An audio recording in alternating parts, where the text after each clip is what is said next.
कहानी की शुरुआत होती है बिली नाम के एक विजेल से, जो अपने बेस्ट फ्रेंड सोक्रेटिस नाम के एक लायन के साथ मस्ती कर रहा होता है। तभी उसे वहाँ हाइना पोप मिलता है, जिसे वो एक छड़ी की मदद से गोल्फ की तरह खेलने लगता है।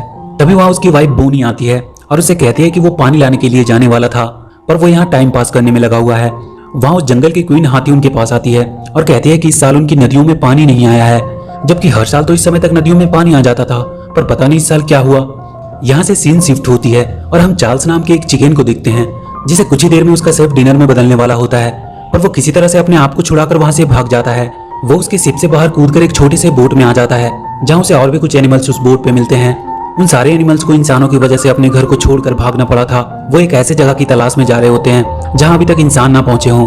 उनमें से एक बूढ़ा टर्टल होता है जो उन्हें बताता है कि माइग्रेटरी बर्ड से उन्हें पता चला है कि यहाँ से कुछ दूर सेवेना नाम का एक जगह है जहाँ अभी तक इंसानों के कदम नहीं पड़े हैं। चार्ल्स उन सबसे कहता है कि वो उन सबको उस जगह तक ले जाने में उनकी मदद करेगा। इधर सेवेना की क्वीन सबसे कह रही होती है कि उनके पास खाने का स्टॉक्स भी खत्म हो रहा है और पानी के छोटे छोटे तालाब भी लगभग सूख चुके हैं, और अगर ऐसे ही हालात रहे तो उन्हें सरवाइव करना मुश्किल हो जाएगा। चार्ल्स और उसकी टीम भी सेवेना की खोज करते हुए उसके बहुत करीब पहुंच चुके थे। बिली पानी की तलाश में आगे बढ़ रहा था, उसे अपनी फैमिली के लिए पानी लेकर जाना था। वहीं कुछ दूर पे बफेलो और राइनो का ग्रुप आपस में पहले पानी पीने के लिए लड़ रहे होते हैं। उनकी तरफ ध्यान ना देते हुए बिली सीधा वहां के तालाब से अपने बोतल में पानी भरने लगता है। जब उस पर राइनो और बफेलो की नजर पड़ती है तो वो गुस्से से उसे घूरते हैं। इधर बिली का बेटा जूनियर अपने दोस्तों के सामने अपने डैड की बहुत तारीफ कर रहा था। तभी वो सब देखते हैं कि बिली पानी को लेकर भागता हुआ आ रहा है और उसके पीछे बफेलो का एक ग्रुप पड़ा हुआ है। जूनियर खुश हो जाता है कि उसके डैड इतनी मुसीबतों का सामना करते हुए भी उसके लिए पानी लेकर आ रहे हैं, पर उन बफेलो की वजह से बिली का सारा पानी बह जाता है। जूनियर के दोस्त उसका मजाक उड़ाने लगते हैं। वो बहुत उदास हो जाता है। उसे मनाने के लिए बिली उसके पास जाता है, पर वो बहुत गुस्से में होता है और वो बिली से कह देता है कि आज से वो उसका डैड नहीं है। बिली दुखी होकर वहां से चला जाता है। बोनी जूनियर से कहती है कि उसे अपने डैड से ऐसी बातें नहीं करनी चाहिए थी, पर वो कहता है कि उसे किसी से बात नहीं करनी, उसे अकेला छोड़ दे। बिली अपने दोस्त सोक्रेटिस के पास जाता है और कहता है कि उसे उसके साथ पानी की तलाश में जाना होगा, क्योंकि उसकी फैमिली को पानी की जरूरत है और उसे अपने बेटे जूनियर को भी दिखाना है कि वो एक लूजर नहीं है। सोक्रेटिस उससे कहता है कि वो कहीं नहीं जाने वाला है, क्योंकि वो यहाँ बहुत खुश है। बिली अकेले ही जाने लगता है। सोक्रेटिस उससे बताता है कि जब तुम रिवर बेड को फॉलो करते हुए आगे बढ़ोगे तब तुम्हें वैली ऑफ डेथ को पार करना होगा। ये सुनकर बिली बहुत डर जाता है। वो उससे पूछता है कि ये वैली ऑफ डेथ क्या है। सोक्रेटिस उससे कहता है कि बहुत साल पहले वो उस वैली में गया था। वहाँ बहुत ही खतरनाक जानवर रहता है जो वहाँ आने वाले को जिंदा नहीं छोड़ता। वो कहता है कि उसे अपनी जान की परवाह है, इसलिए वो उसके साथ नहीं आ सकता। कुछ देर बाद सोक्रेटिस देखता है कि बिली अकेला ही चला गया है। बिली अपनी तलाश में आगे बढ़ने लगता है और कुछ देर बाद वो वैली के गेट के पास पहुंच जाता है। वहाँ उसे कुछ वल्चर्स मिलते हैं जो वैली में जाने से पहले उसे वार्न करते हैं, पर फिर भी बिली हिम्मत करके वैली के अंदर चला जाता है। वो जगह उसे बहुत ही डरावना लग रहा होता है। तभी कुछ देर बाद उसे कुछ डरावनी आवाज सुनाई देती है। वो पीछे देखता है तो खुश हो जाता है, क्योंकि सोक्रेटिस था वहाँ पे। उसका डर भी अब बहुत कम हो जाता है। वो लोग जल्दी से भागकर उस वैली को पार करने लगते हैं, पर कुछ देर बाद ही बिली को वहाँ एक बड़ा सा काला तेंदुआ दिखाई देता है जो उसकी तरफ बढ़ रहा होता है। पर अचानक से वो देखता है कि तेंदुआ डर से भागने लगा है। वो कुछ समझ नहीं पाता है। तभी वो अपने पीछे देखता है, वहाँ बड़ा सा एक पोलर बियर था जिसकी डर की वजह से वो तेंदुआ भागा था। सोक्रेटिस भी वहाँ आ जाता है। वो लोग वहाँ चार्ल्स से और उसकी बाकी टीम से मिलते हैं। रात को वो सब वहीं आराम करते हैं। वहाँ सोक्रेटिस बिली को बताता है कि कई साल पहले वो अपने भाई के साथ इस वैली में आया था, पर अचानक से किसी ने उसके भाई को मार दिया। उसने उस दिन वहाँ एक अलग क्रिएचर को देखा जिसे इंसान कहते हैं। सुबह चार्ल्स सबको उठाता है। वो बियर उनसे कहता है कि अब वो और कहीं नहीं जा सकता, क्योंकि वो बहुत ज्यादा थक चुका है। चार्ल्स अपने दो एनिमल टॉबी और स्माइली को बिली के साथ पानी ढूंढने के लिए भेजता है और वो उन दोनों टर्टल के साथ बियर के साथ ही रहेगा। वो चारों वहां से आगे बढ़ जाते हैं और बहुत जल्द वो उस वैली के अंत तक पहुंच जाते हैं। उन सबको वहां एक बड़ा सा डैम दिखाई देता है। उसी डैम की वजह से उनकी नदियों का पानी रुका हुआ था। वो सब छुपते हुए डैम के ऊपर जाते हैं। वहां वो देखते हैं कि नदी का सारा पानी यहाँ पे किसी ने कैद करके रखा हुआ है। वहीं डैम के पास एक ईडन पैराडाइज नाम का होटल था, जहाँ आज बहुत से देश के लोग क्लाइमेट चेंज की मीटिंग अटेंड करने के लिए आने वाले थे।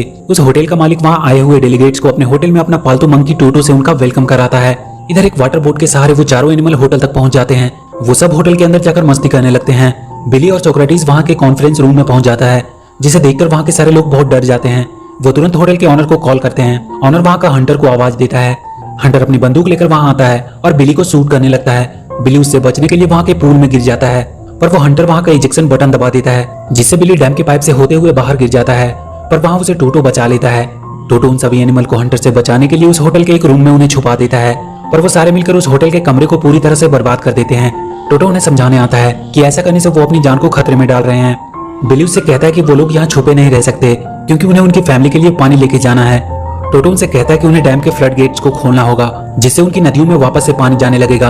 टोटो उन सबको लेकर डैम के मोटर रूम में पहुंचता है। बिली फ्लडगेट्स को खोलने की कोशिश करने लगता है।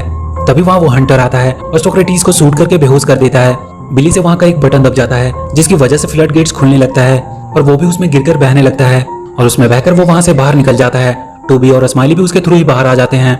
वो हंटर जल्दी से फ्लडगेट को बंद करता है और उन सबको मारने के लिए अपनी जीप लेकर उनके पास पहुंचता है। वो सब भागने लगते हैं। वो अपनी जीप से उनका पीछा कर रहा होता है पर चार्ल्स उन दोनों टर्टल की मदद से उसकी जीप को पलट देता है। सोक्रेटिस को उन लोगों ने एक पिंजरे में कैद करके रखा हुआ था। वो उसे लास वेगास के किसी जू को बेचने वाले थे।